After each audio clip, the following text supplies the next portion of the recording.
síndrome nefrítico. Vamos a hablar ahora sobre la fisiopatología del síndrome nefrítico, síndrome nefrótico, que son parte de las glomerulopatías e insuficiencia renal aguda. ¿Ya?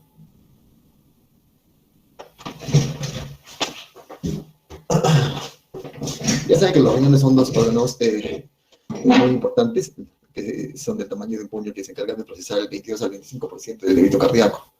Ellos más o menos trabajan algo de 1100 mililitros por minuto y combinan los productos de desecho en la orina en volumen más o menos de 1.5. Filtran diferentes electrolitos, sodio, potasio, reabsorben selectivamente algunas sustancias, ¿no? Y las que no sirven son eliminadas en la orina. Este riñón tiene una función endocrina y exocrina. Sabemos que se encarga de regular la presión a través de la activación del sistema renina-angiotensina-aldosterona, y desde el punto de vista de la orina produce esta eritropoyetina que estimula la producción del glóbulo rojo, de tal manera que cuando el riñón se daña, ¿no? Los glomérulos se dañan, no producen la eritropoyetina, y los pacientes que tienen insuficiencia renal van a tener, ¿no?, anemia, ¿no? ¿Por qué? Porque falta la eritropoyetina y en esto se les coloca esta hormona. Está ubicada desde el punto de vista anatómico entre la T2 o D12 y la L3, miden de 10 a 12 por 5 por 0.6 por 0.5 y pesan entre 113 a 170 gramos. Cada riñón tiene aproximadamente 18 lóbulos, ¿no? Y cada lóbulo está compuesto de nefronas, que es la unidad funcional, ¿no? Y cada nefrona de un glomérulo. Este es una nefrona donde vamos a ver que tenemos el glomérulo, los túbulos contorneados proximales que salen, pues, lógicamente, de la cápsula de Bowman, ¿no? Después tenemos la asa de Henle, ¿no?, cuya asa está a nivel de la corteza, y los túbulos contorneados proximales, distales, perdón, y para terminar los túbulos colectores. Entonces, como dijimos, la nefrona es la unidad, ahí funcional en el riñón tiene bastantes unidades. Cada nefrona tiene un glomérulo. Este glomérulo es un conjunto de capilares, ¿no? Por donde pasa la sangre. Tiene una arteria aferente por donde ingresa y una eferente por donde sale. Y aquí tiene la cápsula de Bowman, donde sale el filtrado, ¿no?, el que va a convertirse posteriormente en la orina. Entonces, estos glomérulos se dañan, y lo que se va a dañar es la membrana glomérulo-capilar. Cuando se dañan los glomérulos se llaman glomerulopatías. Esta membrana glomérulo-capilar, yo quiero que presten atención acá, se ha hecho un corte. Acá tienes el capilar, ¿no? Tienes el capilar. Sí. Estos capilares están aquí, y vamos a ver acá, hemos hecho un corte a este nivel.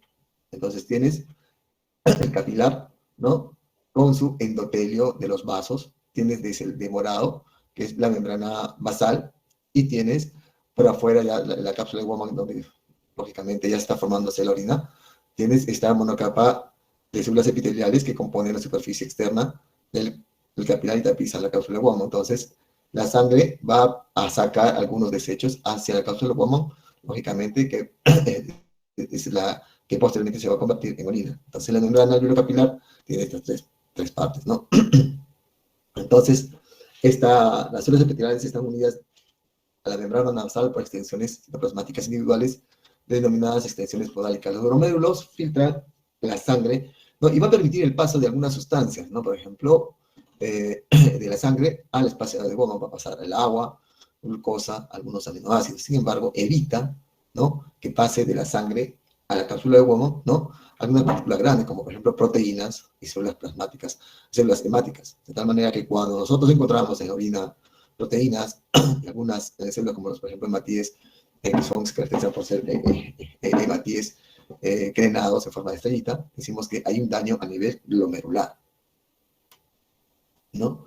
Entonces, el mecanismo de la lesión glomerular, ¿no?, se produce y se llama, por ejemplo, glomerulonefritis, un proceso inflamatorio, ¿no?, que compromete estructuras glomerulares de la membrana glomerulocapilar y que va a causar enfermedad renal crónica, ¿no?, y pueden causar en algunos casos también enfermedad renal aguda, ¿no?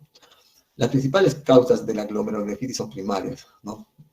Como lo van a ver, no va a haber algunos mecanismos a través de los cuales se va a dañar la membrana glomerulocapilar, y la secundaria, que son secundarias como enfermedades crónicas, como la diabetes, el lupus, el hematoso y otras más que vamos a ver. Se caracteriza clínicamente porque debe haber el acúmulo de ácido creatinina, urea, presión elevada, oliguria, disminución de la filtración glomerular, velocidad de filtración glomerular. Entonces, en la glomerulonefritis se estimula una respuesta inflamatoria proliferativa que puede ser en cualquiera de sus componentes de la membrana glomerulocapilar. Puede ser una lesión a nivel de las células endoteliales de los vasos, de las células mesangiales, ¿no? Y de las células epiteliales. Entonces, este proceso inflamatorio lesiona la pared capilar y permite que los glóbulos rojos salgan a la orina y provoquen el cambio hemodinámico que hace que disminuya la velocidad de filtración glomerular. Este es otro esquema en donde tenemos el vaso, la luz del vaso, ¿no? Esta luz del vaso, tenemos la membrana basal que está en negrito, ¿no? Tenemos las células endoteliales del vaso, la membrana basal, y también tenemos las células epiteliales que están fuera, ¿no? Y todo esto es el espacio de Womo. Entonces, cuando hay algún mecanismo de depósito de daño, ¿no? Por ejemplo, de anticuerpos o lesiones, por ejemplo, depósitos a nivel subepitelial, ¿no? Como se da en la glomerulonefritis infecciosa, como se da también, por ejemplo, los depósitos subepiteliales en la nefropatía membranosa, como se da también, por ejemplo, los depósitos subendoteliales, o sea, ya en el vaso, o puede ser a nivel mesangial. Entonces, el mecanismo de las glomerulonefritis es autoinmune, ¿no? Hay la lesión de los anticuerpos que reaccionan contra los antígenos de los glomerulares fijos, ¿no? La producida por antígeno anticuerpos circulantes queda atrapados en la membrana glomerular. Entonces, el origen de los antígenos pueden ser endógenos o exógenos, endógenos como por ejemplo, como los anticuerpos contra el ADN en el lupus eritematoso, exógenos, ¿no? Como los antígenos de la membrana del estreptococo, ¿no? De la glomerulonefritis postestreptocócica. Esta se caracteriza porque se presenta 1 o 2 semanas después de la infección faríngea y hasta 6 semanas después de una infección cutánea producida por este estreptococo beta hemolítico grupo A. También puede ser producida por alguna infección viral o una infección por estafilococo. También acá es otro mecanismo que se estaba mencionando, si tú puedes diferenciar. Tenemos las células epiteliales, ese sería el espacio de Wolman, la membrana basal que está de naranja acá, de naranja, y tenemos las células endoteliales que son las que están acá mucho más, más rojizo que la membrana basal, ¿no? Entonces, hay un mecanismo por el cual los anticuerpos de la membrana glomerular van a ingresar, ¿no? Esos anticuerpos hacia la membrana y se van a colocar ahí, van a dañar la membrana basal, como se ve aquí, ¿no? Hay otro que se llama depósitos de complejos antígeno-anticuerpo, que puede localizarse a nivel subendotelial, a nivel de la membrana basal o subepitelial. Hasta aquí más o menos se entiende más o menos cómo es el daño. ¿Se está copiando bien, jóvenes?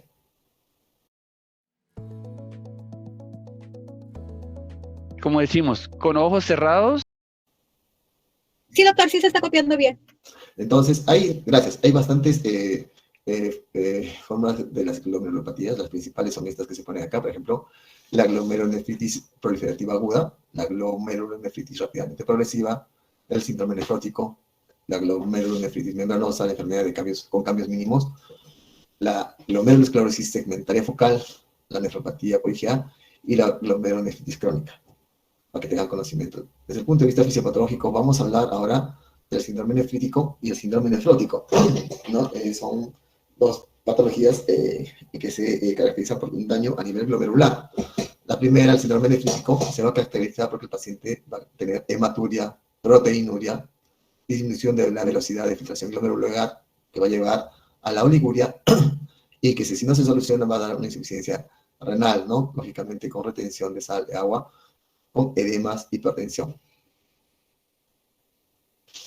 Las características de este síndrome se da, hemos dicho, por una lesión a nivel del glomérulo, una lesión inflamatoria, el cual es autolimitada con tendencia a curar en días o semanas.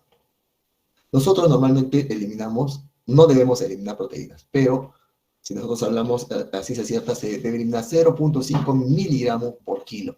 O sea, es decir, que si ustedes pesan 60 kilos o 50 kilos, debe eliminar 100 miligramos de orina.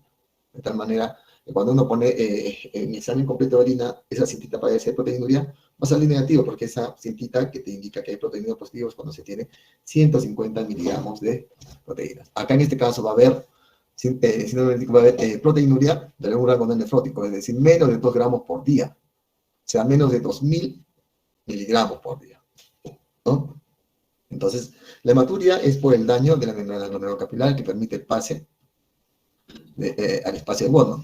La hematuria puede ser microscópica o puede ser macroscópica. Entonces, ¿cómo se va a detectar esto? En el sedimento urinario, la presencia de cilindros hemáticos, ¿no? Estos cilindros hemáticos te van a decir que hay un síndrome nefrítico, ¿no? La glomerulonefritis prostatocócica es la que más frecuente hace síndrome nefrítico. Ya que una serie de causas, por ejemplo, que producen síndrome nefrítico, causas bacterianas, una infección a nivel de la faringe por Streptococcus pyogenes, endocarditis por estafilococo o Streptococcus viridans, ¿no? O Uchan con hidrocefalia, abscesos virales por Staphylococcus pseudomonas, neumonía por neumococo, la Klebsiella pneumoniae, micoplasmas, meningitis por meningococo, estafilococo.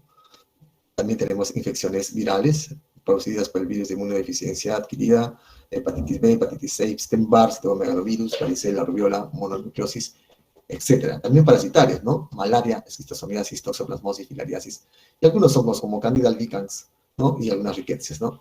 Estas son glomerulonefritis primaria, que no son muy frecuentes. También el síndrome nefrótico se puede ser debido a esta serie de enfermedades sistémicas, ¿no? Lupus eritematoso, Henoch-Leucemia, trioglobulinemia, vasculitis necrotizante, Gott-Pauster, síndrome urémico hemolítico, púrpura trombocitopénica, trombopénica, ateroembolismo renal, etcétera, ¿no? Entonces, si hacemos un resumen del síndrome nefrítico, vamos a tener un daño a nivel glomerular, se va a dañar, ¿no? La membrana glomerulocapilar, es un daño inflamatorio que va a producir el filtrado glomerular, ¿no? De hematíes, por eso va a haber hematuria, ¿no? De proteínas, pero un rango de 2 gramos por día, ¿no? O sea, es elevado, pero no tanto como en síndrome nefrótico, que es de más de 3.5. Y esto va a hacer que disminuya el filtrado glomerular. Si disminuye el filtrado glomerular, la función renal se va a ver alterada, ¿no? Y el paciente va a tener azoemia. Se va a incrementar la úrea creatinina, que nos dice que puede estar entrando a una insuficiencia renal y, lógicamente, oliguria, ¿no? Esta oliguria va a traer como consecuencia que se retenga agua y sal, ¿no? Lo cual va a hacer que produzca hipertensión arterial y, lógicamente, el edema, ¿no? Vamos a pasar por esto porque esto no es para el diagnóstico. Ya cuando hagamos clínica lo vamos a ver, porque si no, no nos va a alcanzar el tiempo.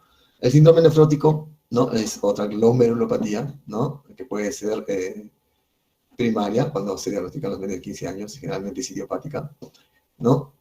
Se da también en enfermedades secundarias que se dan en los adultos, como por ejemplo diabetes, amiloidosis, lupus. Aquí la diferencia es que el síndrome nefrótico va a tener una proteinuria masiva de más de 3.5 gramos por decilitro. El nefrítico es menos de 2, ¿no? Hipoalbuminemia, lipiduria, edema generalizado, hiperlipidemia, con colesterol mayor de 300 miligramos por decilitro, ¿no? Entonces, nosotros vamos a ir a hablar del síndrome nefrótico, que se va a caracterizar porque va a tener un edema que se va a deber a la retención de sodio y agua, ¿no? Como consecuencia de que va a actuar la aldosterona, se va a estimular el sistema nervioso simpático, ¿no? Y la reducción de la secreción de natriuréticos.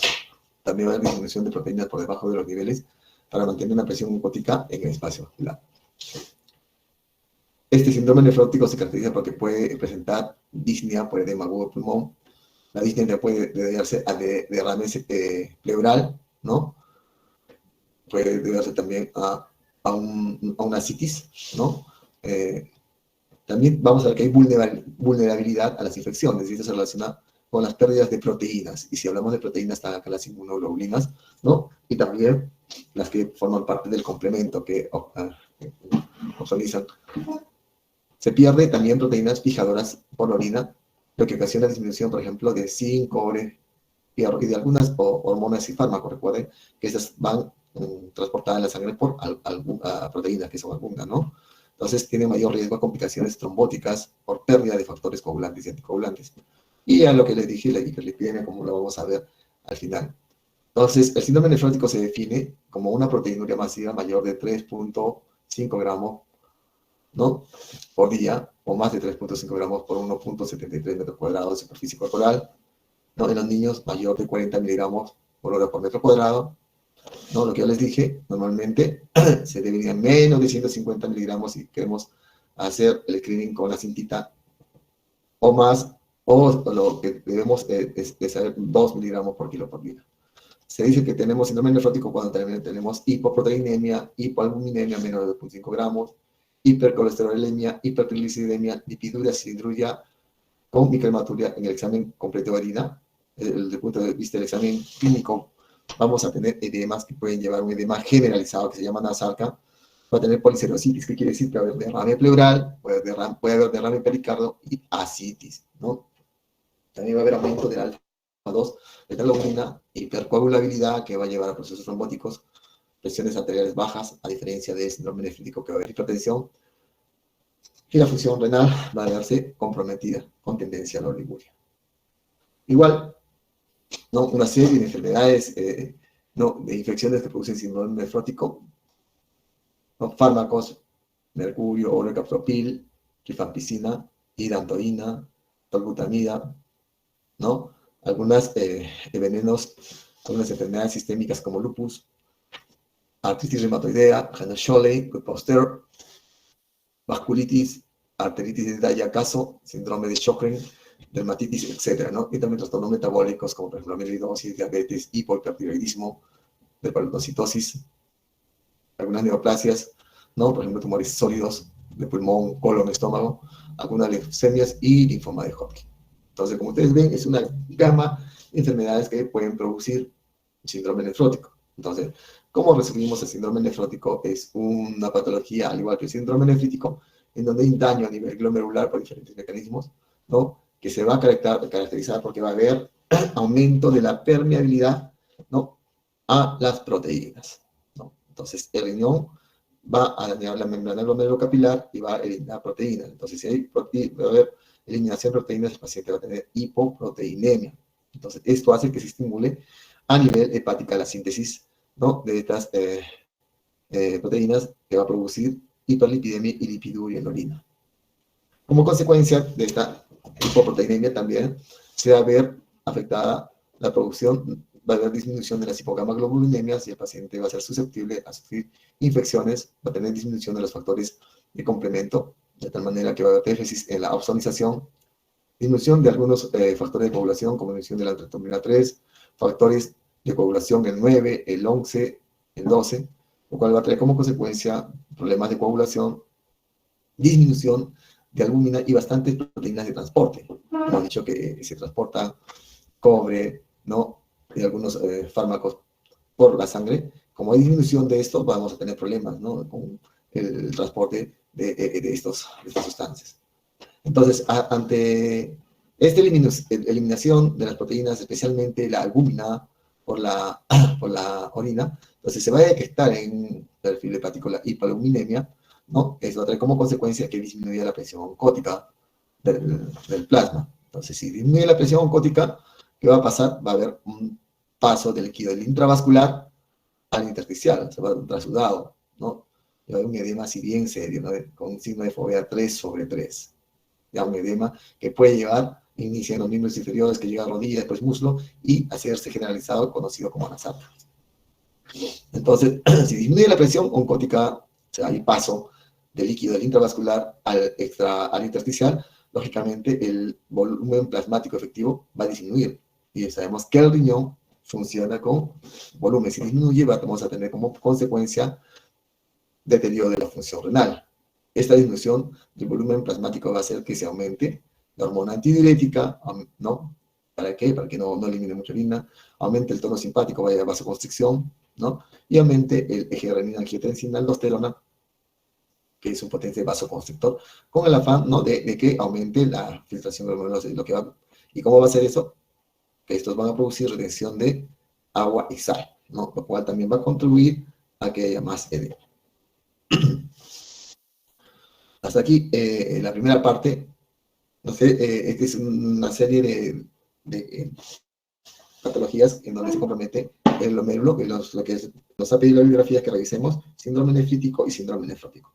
¿No? Ya se han visto las diferencias, síndrome nefrítico, hipertensión, una hipoproteinemia que no es más de 2, mientras que el síndrome nefrótico, si hay una proteína hipoalbuminemia, ¿no? Con una proteinuria de más de 3.5 gramos por día. Ahora vamos a hablar sobre la insuficiencia renal aguda, ¿no? Ya conocen ya este esquemita que ya le hemos visto hace un momento, ¿no? Esta nefrona. Entonces, llamamos insuficiencia renal aguda, lesión renal aguda, cuando tenemos un deterioro brusco de la función renal, que esta puede ser en horas o puede ser en días. Este deterioro brusco de la función renal va a traer como consecuencia el acúmulo de urea y creatinina, que son compuestos nitrogenados, junto con la alteración del equilibrio hidroelectrolítico, o sea, acidosis metabólica y hipercalemia, ¿no? Acompañada, lógicamente, de la disminución del volumen de la orina. El paciente va a tener oliguria, se dice que tiene oliguria cuando tiene menos de 400 y anuria cuando tienen menos de 100 o menos de 50, dependiendo de la bibliografía que estemos leyendo, ¿no?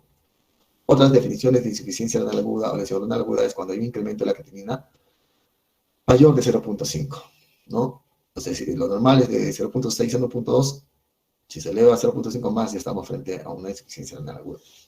O cuando hay un incremento de más del 50% sobre el basal de la creatinina. Si su basal, por decir, en los pacientes que tienen insuficiencia renal crónica es de 3, por decir, ¿no? O de 2, por decir, y se aumenta a 1.5, estás más aumentando más del 50%, entonces el paciente tiene insuficiencia renal crónica reagudizada, está reagudizando. O cuando hay disminución de la filtración glomerular del 50%. Entonces, para que ustedes entiendan la insuficiencia renal crónica, aguda, perdón, he hecho este cuadrito y tienen que tener siempre presente que lo tienen que buscar, porque está ahí metido en todas las patologías.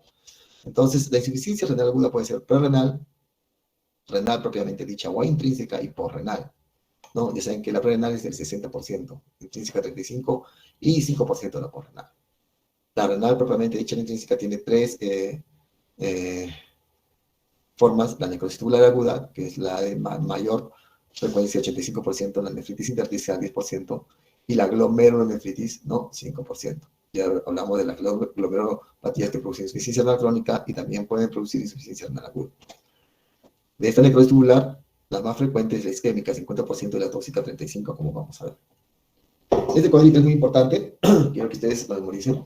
También está lo mismo, la prerrenal, intrínseca y la porrenal, ¿no? La prerrenal es la más frecuente, 60%, ¿no? Y se produce insuficiencia renal cuando el paciente tiene déficit o depresión de volumen.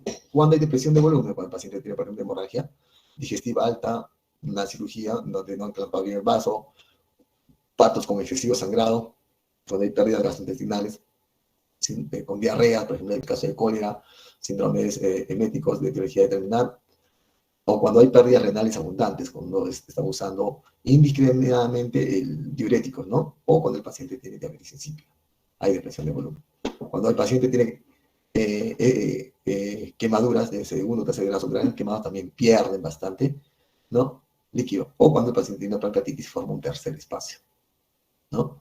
También cuando hay problemas a nivel cardíaco. Hay alguna cardiopatía, un derrame pericárdico, trombolismo pulmonar, ¿no? Un infarto agudo del miocardio hace que entre en falla cardíaca, el paciente va a tener disminución del gasto cardíaco. Cuando hay una vasodilatación sistémica, es decir, cuando utilizan fármacos antihipertensivos o anestésicos, ¿no? Cuando el paciente tiene sepsis, sabemos que cuando hay sepsis hay la producción de interleuquinas que producen una vasodilatación, entonces hay vasodilatación, disminuye el volumen a nivel de volumen plasmático a nivel renal y hace una insuficiencia renal aguda prerrenal. Cuando se utiliza, por ejemplo, ergotamina o adrenalina a dosis altas, también produce, ¿no? Por vasoconstricción renal, y algunos fármacos, como lo vamos a ver, los YECA y los AINES, ¿ya? Los inhibidores de enzima convertidora de angiotensina. Entonces, para esto es importante que nosotros tengamos conocimiento que la insuficiencia renal aguda prerrenal, ¿no? Es una patología que si tú restauras el volumen rápidamente, se va a recuperar al 100% la función renal, no va a dejar secuelas, ¿no? Y puede ocasionar daño permanente cuando no le das el volumen, ¿no? Entonces hemos dicho que la principal causa de la prerrenal es la isquémica. Hay que tener cuidado en los ancianitos porque estos son muy susceptibles, ¿no? A hacer insuficiencia renal porque generalmente tienen mucha predisposición a sufrir hipovolemia, ¿no? Y también tienen aterosclerosis renal en alto porcentaje. También hay que tener en cuenta que hay enfermedades vasculares renales, por ejemplo, como la estenosis bilateral de la arteria renal, ¿no? O un paciente que tenga un riñón único, entonces, que es sometido a IECA también va a producir esta insuficiencia renal aguda renal. Los AINES, ¿no? En pacientes perfundidos renalmente, ¿no? Va a producir insuficiencia renal aguda renal. Algunos inmunosupresores que se utilizan en trasplante renal actúan como vasoconstrictores de la circulación renal y producen también insuficiencia renal aguda renal, independientemente de su potencial toxicidad, no directa al riñón que puedan tener estos inmunosupresores, como por ejemplo la ciclosporina. También, ¿cómo podemos producir la insuficiencia renal aguda renal de forma iatrogénica? O sea, por error médico, ¿no? Cuando usas indiscriminadamente los diuréticos. Y si utilizas en ancianos, peor, hay mucha gente que entra deshidratado por una diarrea, le han pedido sedimento urinario, quieren que orine y le ponen furosemida. Está mal, primero tienes que hidratarlo al paciente. La furosemida te hace miccionar, es un diurético, pero si el paciente está deshidratado o es ancianito, malogras más el riñón.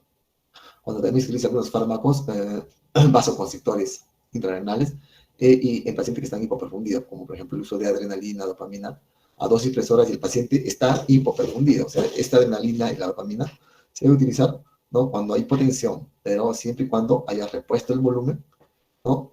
Y recién ahí vas a utilizar estos medicamentos. Cuando utilizas ergotamina, ciclosporina, anfotericina B, y lo más conocido, ¿no? Los radiocontrastes. Si tú te vas a sacar una tomografía con contraste, te pide creatinina. ¿Por qué? Porque si está alta, le metes radiocontraste, el paciente va a ser insuficiencia renal. Entonces, por eso hay que hidratar bien a ese paciente. ¿De acuerdo?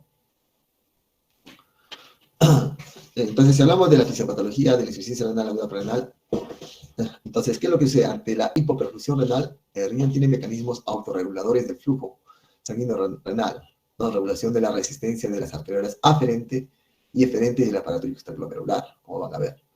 La hipovolemia, perdón, activa el sistema nervioso simpático, ¿no? La vasoconstricción, al sistema renina-angiotensina lateral para que produzca una vasoconstricción y libera también la hormona tiroidica para, lógicamente, evitar que se elimine mayor cantidad de orina. Entonces, esto que va a producir, hemos dicho, vasoconstricción periférica, inhibe la pérdida de sal, ¿no? Por el sudor, incrementa la retención de sal y agua por riñón, ¿no? Y estimula la sed y el apetito de sal. Entonces, normalmente se produce prostaglandinas vasodilatadoras de las arterias glomerulares, ¿no? Tipo prostaciclina y prostaglandina 2, ¿no? También hay cininas, óxido nítrico, que inducen la vasodilatación de las arteriolas aferentes glomerulares, ¿no? También mientras que la angiotensina 2 produce la vasoconstricción de las arteriolas aferentes, ¿no? Y así se van a mantener, ¿no? Un flujo o un filtrado glomerular normal, ¿no? Entonces, ¿qué es lo que, para que ustedes entiendan, qué es lo que va a pasar, ¿no? Esta es la arteriola aferente, la arteriola eferente. Entonces, normalmente las prostaglandinas van a aumentar aquí va a haber una vasodilatación para que entre el líquido acá al glomérulo y acá va a haber una vasoconstricción, ¿no? Vasoconstricción. De tal manera que acá el flujo de perfusión va a estar normal y este glomérulo va a funcionar, ¿no? Entonces, eso aquí produce las prostaglandinas, ¿no? Pero ¿qué pasa? Cuando la presión arterial es menos de 80 milímetros de mercurio, la presión sistólica, este mecanismo ya no va a funcionar. Y este mecanismo, ¿no? También va a ser así en ancianos, en aquellos pacientes que tienen nefroesclerosis, nefropatía diabética, pero cuando la presión ya no sea menos de 80, va a ser mucho más alta, menos de 90, menos de 100. Entonces, es por eso que debemos tener cuidado siempre cuando se utilice AINES y cuando se utilice los inhibidores de la enzima convertidora de angiotensina y ARA2. ¿Por qué los AINES? Porque los AINES van a inhibir la producción de prostaglandinas y 2 y 2 que producen vasodilatación de la arteria aferente. Entonces, si no hay vasodilatación, se va a cerrar esta arteria y lo que va a pasar, no va a llegar a la suficiente cantidad de flujo sanguíneo al glomérulo y se va a malograr. Y si también estás utilizando inhibidores de la IECA, de la enzima convertidora de angiotensina ARA2, ¿no? Lo que producen la enzima convertidora de angiotensina es la vasoconstricción en vez de la arteria eferente, ¿no? Entonces, como estás colocando este inhibidor, va a haber una vasodilatación y de tal manera que va a salir sangre por acá en mayor volumen, disminuyendo el flujo a este glomérulo, el cual va a entrar en una disminución con falla, no va a llegar a la insuficiencia renal. Hasta aquí, jóvenes, ¿se escucha bien? Sí, doctor, todo correcto. Ya hemos hablado sobre esta insuficiencia renal prerrenal, ahora vamos a hablar sobre la intrínseca. Específicamente, intrínseca porque, o renal propiamente dicha, ¿qué encuentras en los, ¿cómo se dice? En el riñón vas a encontrar túbulos, intersticio, glomérulos y vasos, ¿no? Si se daña el daño del túbulo, vamos a tener la necrosis tubular aguda, ¿no? Que tiene dos formas, isquémica y tóxica. La isquémica, ¿no? Tiene las mismas causas de la insuficiencia renal aguda prerrenal, o sea, estas causa de depresión del volumen, disminución del gasto cardíaco, vasodilatación, vasoconstricción renal. Si no la solucionas, hace que se dañe los túbulos no renales y hace una necrosis tubular aguda isquémica. Sin embargo, hay la otra parte que es la necrosis tubular aguda tóxica, que se da cuando el paciente es sometido a algunas sustancias o medicamentos que producen daño de los túbulos renales, ¿no? Entonces, tenemos tóxicos exógenos o cuando es sometidos a tóxicos endógenos. Cuando es sometido a tóxicos exógenos, todos sabemos, por ejemplo, que los aminoglucósidos son nefrotóxicos, pueden producir necrosis tubular aguda. Por ejemplo, también el aciclovir, el foscarnet, los antiinflamatorios no esteroideos, ciclosporina, tóxicos como el etilenglicol, tolueno, venenos de serpiente, algunas toxinas bacterianas. Y algunas sustancias endógenas que están en nuestro cuerpo, ¿no? Que si el paciente está deshidratado o si se encuentra en altas concentraciones libre en la sangre, va a producir daño renal porque se filtran por la hemoglobina está en el músculo, ¿no? Y si hay altas concentraciones en la sangre, como vamos a ver por qué, va a producir necrosis tubular aguda, la hemoglobina, el ácido úrico, que está elevado en los pacientes que tienen gota, el ácido oxálico, la hipercalcemia y las cadenas ligeras que se dan en los pacientes que tienen mieloma. Entonces, va a producir necrosis tubular aguda tóxica, ¿no? Entonces, ya hablamos de la necrosis tubular isquémica, son las mismas causas, ¿no? De la insuficiencia renal aguda renal, ¿no? Sino que no se han solucionado, ¿no? O son severas, ¿no? Y pueden causar lesión. Entonces pueden participar otros factores, como por ejemplo nefrotóxicos, ¿no? O sepsis, especialmente en pacientes hospitalizados, ¿no? La necrosis tubular aguda isquémica es totalmente reversible. Si nosotros le ponemos volumen, el paciente se va a recuperar rápidamente, a veces sin lesión, ¿no? Entonces, también hay necrosis tubular aguda cuando el paciente se obstruye la microvasculatura renal, como se da en los pacientes que tienen síndrome urémico hemolítico, una reacción transfusional por incompatibilidad ABO, o cuando el paciente es sometido a un veneno producto de una picadura de serpiente. Esta necrosis tubular aguda isquémica se da generalmente en los hospitales, por ejemplo, no se practican cirugías mayores, el paciente puede tener hipovolemia severa, ¿no? O sepsis o gran quemado, ¿no? Se da también en cirugías cardiovasculares, cuando se clampa la aorta abdominal prolongadamente o usan circulación extracorpórea. Ahora, hay que tener en cuenta que los politraumatizados van a tener necrosis tubular aguda por dos mecanismos, ¿no? Hipovolemia, entonces el isquemia, y toxicidad también. ¿Por qué? Porque está la mioglobina, ¿no? Como consecuencia del daño muscular presente en altas cantidades en la sangre, ¿no? Entonces, eso se llama radiomiolisis. En los quemados también, ¿no? Los quemados que tienen más del 15% de superficie corporal quemada, ¿no? Van a producir necrosis tubular aguda en el 20-40%, ¿no? Los factores son hipovolemia, porque el gran quemado bota volumen, sepsis, producen vasodilatadores, la radiomiolisis, ¿no? Toxicidad por antibióticos también. Y los sepsis van a tener una necrosis tubular aguda por dos factores, por la presencia de interleuquinas que producen vasodilatación periférica y la constricción renal. La necrosis tubular aguda tóxica, ya le hemos dicho, puede ser producido por tóxicos exógenos y endógenos, ya lo hemos visto, ¿no? El mecanismo nefrotóxico son el daño tubular directo, vasoconstricción y obstrucción intratubular. Entonces, los pacientes que son sometidos a contrastes para radiografía producen necrosis tubular aguda, ¿no? Y eso se da más todavía si el paciente está deshidratado, si tiene una nefropatía diabética, si tiene una enfermedad renal, insuficiencia cardíaca, ¿no? Insuficiencia hepática, hipertensión, hiperglucemia y mieloma múltiple. los aminoglucósidos que se producen en necrosis tubular aguda no oligúrica. O sea, quiere decir que el riñón va a seguir funcionando, va a seguir produciendo orina, y eso se da en el 10 al 30%, ¿no? Incluso si reciben aminoglucosis a dosis terapéuticas, ¿no? Y se manifiesta después de la segunda semana del tratamiento. Muchas veces el paciente ya salió de alta. Los factores por el cual los aminoglucósidos producen una necrosis tubular aguda es que van a contribuir a eso, es el uso repetitivo y prolongado de los aminoglucósidos de edad avanzada, si el paciente está deshidratado, pero y el uso de otros nefrotóxicos. Es decir, utilizas aminoglucósidos, por ejemplo, más cefalosporina, que son nefrotóxicos, ¿no? O aminoglucósidos y AINES, por ejemplo. La necrosis tubular aguda tóxica, hemos visto que una de las causas es la elevada cantidad de calcio en la sangre, lo cual produce una vasoconstricción intrarenal y potencia la toxicidad de la mioglobina y la hemoglobina. Otra causa es la mioglobina en altas concentraciones en la sangre, y se da cuando hay una rhabdomiolisis. ¿Y cuando hay una rhabdomiolisis? Cuando una lesión de los músculos estriados, por ejemplo, que se da, por ejemplo, en los politraumatizados, cuando sufren un aplastamiento, cuando tienen tromboembolismo en grandes territorios, cuando el paciente ha sido sujeto a descargas eléctricas, tiene síndrome convulsivo, está en estatus epiléptico, hay daño también de los músculos, infecciones como legionelosis, mononucleosis, tétanos, van a tener rhabdomiolisis. Algunos tóxicos, como por ejemplo la cocaína, el etanol, etilenglicol y tolueno, pueden producir también rhabdomiolisis. Uso de anfetamina.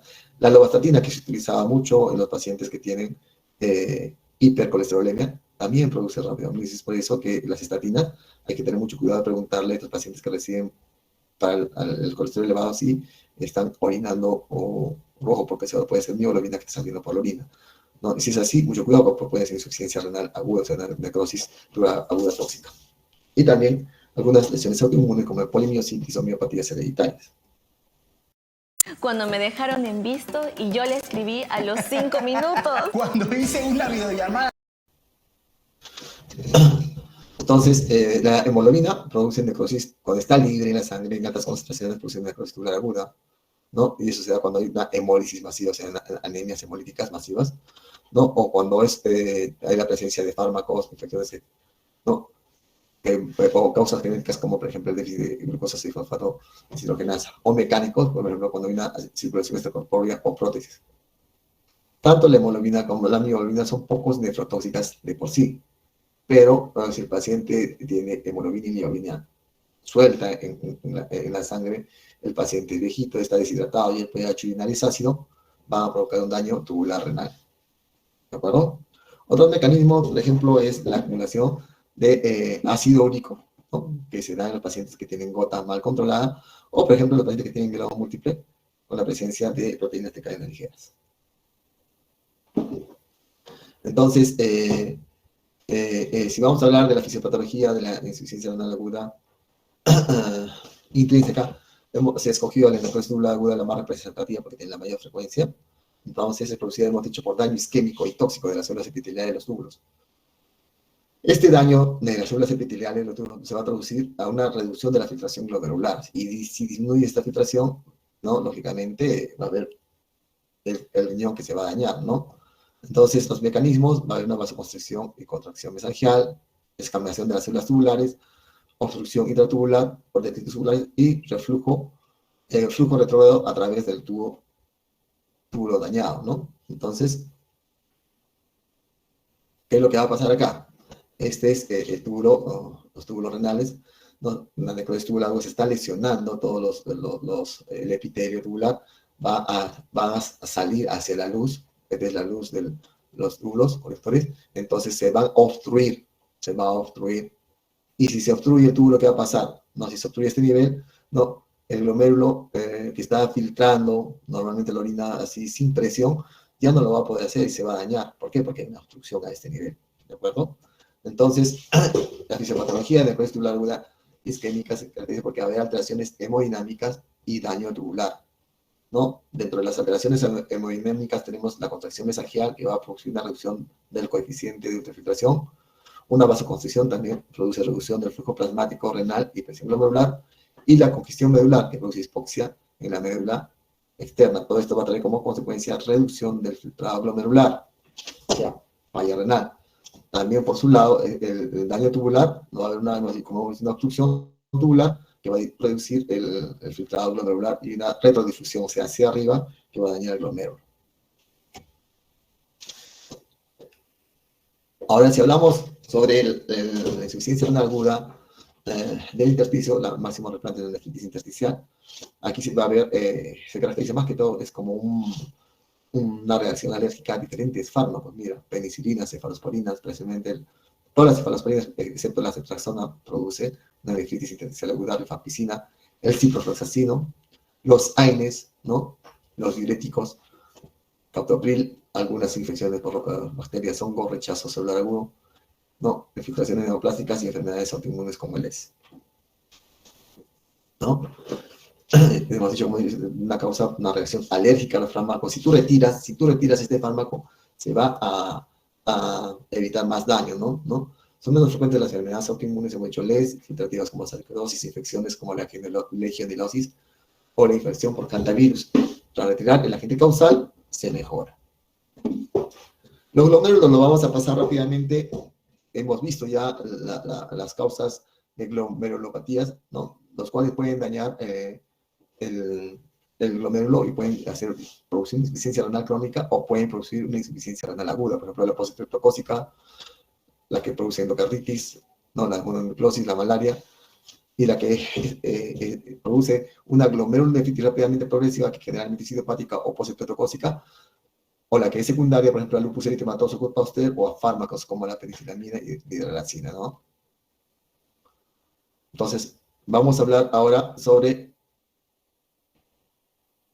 los vasos, ¿no? Cuando se dañan los vasos también pueden producir insuficiencia renal aguda. Miren que el porcentaje acá ni siquiera lo han puesto porque es recontra pequeñísimo.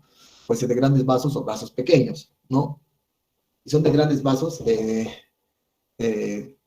para que se produzca la lesión tiene que ser bilateral, o sea, el daño tiene que ser bilateral, o puede ser unilateral en el caso que sea monorreno, ¿no? Que tiene que haber una oclusión de la arteria renal, ya sea por trombosis, por embolismo o disección de la aorta o vasculitis, que es raro, lógicamente, ¿no? El atrembolismo es más frecuente debido a la migración de trombos procedentes de la aurícula izquierda que se da en los pacientes que tienen fibrilación auricular o de trombos murales del ventrículo izquierdo, ¿no? El embolismo del colesterol ocurre tras manipulación vascular o radiológica o quirúrgica en pacientes anticoagulados y con aterosclerosis severa. La microcirculación también, ¿no? Se ve comprometida ante enfermedades inflamatorias tipo vasculitis, glomerulonefritis, ¿no? Se comprometen y afectan la pared vascular, ¿no? Como se da en la hipertensión, la esclerodermia, eclampsia, y también en los pacientes que tienen algún tipo de microangiopatía trombótica, como se da la púrpura trombocitopénica, síndrome urémico-hemolítico o el síndrome de hiperviscosidad. Son los mecanismos por el cual se dañan, ¿no? Los vasos y pueden producir insuficiencia renal. Y por último, la insuficiencia renal aguda por renal, ¿no? Que se da cuando se está dañando el sistema urogenital y el uretal, o sea, hay, por ejemplo, un cálculo, un hongo, un coágulo a nivel de los uréteres, a nivel de, ¿no? Que está produciendo una obstrucción extraluminal, por ejemplo, una hemorragia o una ligadura accidental o un tumor, una fibrosis. También cuando hay una alteración a nivel de la vejiga, puede ser un cálculo que lo está obstruyendo la salida de la vejiga, hay una papila necrosada, entonces aumenta el volumen a nivel de la vejiga, el paciente no puede miccionar, y ¿qué es lo que pasa? Hay un aumento de la presión en forma retrógrada desde la vejiga, uréteres y el riñón, y se malogra los glomérulos, ¿no? También eso se da, por ejemplo, cuando tenemos hipertrofia benigna de próstata o cáncer de próstata, también se da lo mismo. Entonces, lo que se tiene que hacer cuando estos pacientes, estos generalmente sean viejitos que tienen hipertrofia benigna de próstata, van a ir al hospital por una vejiga llena de orina, que se conoce como globo vesical, se le coloca la sonda vesical, ¿no? Entonces, se le coloca la sonda vesical y el paciente va a orinar por esta sonda vesical y va a evitar de que en forma retrógrada, ¿no? Esta vejiga llena aumente la presión y dañe este riñón. Entonces, dice, se supone obstrucción bilateral, hemos dicho en las vías urinarias altas, tiene que ser en ambas o unilateral. Entonces, el aumento de la presión de las vías urinarias se transmite retrógradamente hacia el glomérulo, y cuando la presión del espacio urinario glomerular supera la presión de filtración, cae el filtrado glomerular, ¿no? Las causas de insuficiencia renal por renal, hemos dicho, obstrucción del cuello de la vejiga, como sea en el caso de hipertrofia benigna de próstata, cáncer, infección, vejiga neurogénica, uso de anticolinérgicos, obstrucción intraluminal por coágulos, cálculos bilaterales, necrosis de papila y cáncer de vejiga. De niña aprendí que no crecería de un día para otro y que las plantas tampoco. Ahora, ¿Qué alteraciones vamos a encontrar si hablamos de la fisiopatología? Vamos a encontrar alteraciones tubulares y hemodinámicas, ¿no? Y depende de la severidad de la obstrucción. Duración y si es uni o bilateral. En las primeras 2 a 3 semanas, primeras horas, perdón, se incrementa la presión intratubular del túbulo proximal. Luego habrá un aumento de la presión capilar glomerular debido a la vasodilatación de la arteria frente mediada por las prostaglandinas, ¿no? Después de la terciava hasta las 12 a 24 horas, post-obstrucción, el flujo renal plasmático desciende hasta un 25% de lo normal, ¿no? Y la presión intratubular también desciende. Las alteraciones tubulares que vamos a encontrar, ¿no? La obstrucción renal produce un daño en las células tubulares que hace que disminuya la capacidad para reabsorber el potasio, el sodio y los hidrogenones y se reduzca la capacidad para concentrar la orina. Esto contribuye posteriormente a la poliuria de la desobstrucción. Entonces, los cambios estructurales iniciales va a haber edema, pérdida del borde del cepillo, aplanamiento del epitelio, ensanchamiento de los espacios intracelular del túbulo colector. Los cambios estructurales, atrofia tubular e infiltrado inflamatorio. Si se corrige precozmente, hemos dicho, en los casos de la neuropatía obstructiva con una sonda vesical, no, puede ser reversible. ¿De acuerdo? Entonces, el diagnóstico de la insuficiencia renal aguda, ¿no? O lesión renal aguda, se va a ir por disminución de la filtración glomerular. O sea, el paciente no orinar o orinar poco, va a haber incremento de compuestos nitrogenados, de urea y creatinina, ¿no? Muchas de sus causas son reversibles. Entonces, se tiene que hacer una historia clínica de todo lo que produce la insuficiencia renal aguda. Hemos visto en ese cuadrito si tiene presencia de diarreas, vómitos, de tercer espacio con la pancreatitis, descartar si es que hay infecciones recientes, si hay litiasis, si hay dolor muscular, ¿no? Post-ejercicio, si ha convulsionado, si tiene antecedentes de falla cardíaca, conectivopatías, etc., ¿no? Entonces, la revisión siempre se debe pensar que el paciente puede tener una insuficiencia renal aguda. Los signos ya nos dicen que está fallando el riñón, es signos de uremia. El paciente va a tener anorexia, hiporexia, náuseas, vómitos, temblor, acidosis metabólica. El signo de Kussmaul es el que está a la cabeza. La oliguria en el 40-50% de los casos. Hipertensión arterial sugiere origen glomerular de la falla renal. Signos dérmicos como, por ejemplo, vasculitis, púrpura, nódulos cutáneos, ¿no? Eritema lúpico, exantema, medicamentos respiratorios, presencia de crepitantes, que nos dice que el paciente tiene edema agudo de pulmón, cardiovasculares, ruidos cardíacos arrítmicos, ¿no? Y la palpación de la próstata, si es que está grande, sabemos que puede tener neuropatía obstructiva. Entonces, ¿qué vamos a encontrar en el sedimento? Si estamos frente a una prerenal, es normal el sedimento urinario. Si es una necrosis tubular aguda, va a haber la presencia de epitelios descamados, va a haber cilindros granulosos pigmentados, cuya cantidad no se relaciona con la gravedad. Y en la uropatía obstructiva, hematuria no dismórfica, quiere decir que los hematíes no son crenados, no son como estrellitas, porque si son crenados, estamos frente a una lesión del glomérulo, la presencia de leucocitos y piocitos, ¿no? Los cilindros gruesos son de enfermedad renal crónica, ¿no? Los hemáticos de glomerulonefritis. Entonces se tiene que sacar exámenes, ¿no? Hay que sacar cómo están los electrolitos, cómo está el potasio, cómo está la urea y la creatinina, ¿no?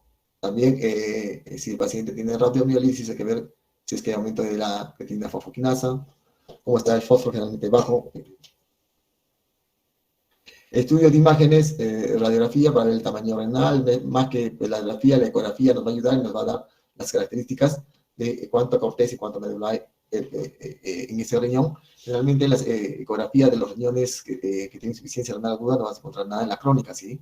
¿No? El ecodoppler va a valorar la estenosis severa, trombosis o embolia de la arteria renal, ¿no? Lógicamente se debe evitar el estudio de contraste con contrastes radiológicos porque si está dañado el riñón lo vamos a dañar más todavía. Y la gamografía renal con radioisótopos, ¿no? Estima el tamaño renal, el perfil de perfusión y el filtrado glomerular y la función renal.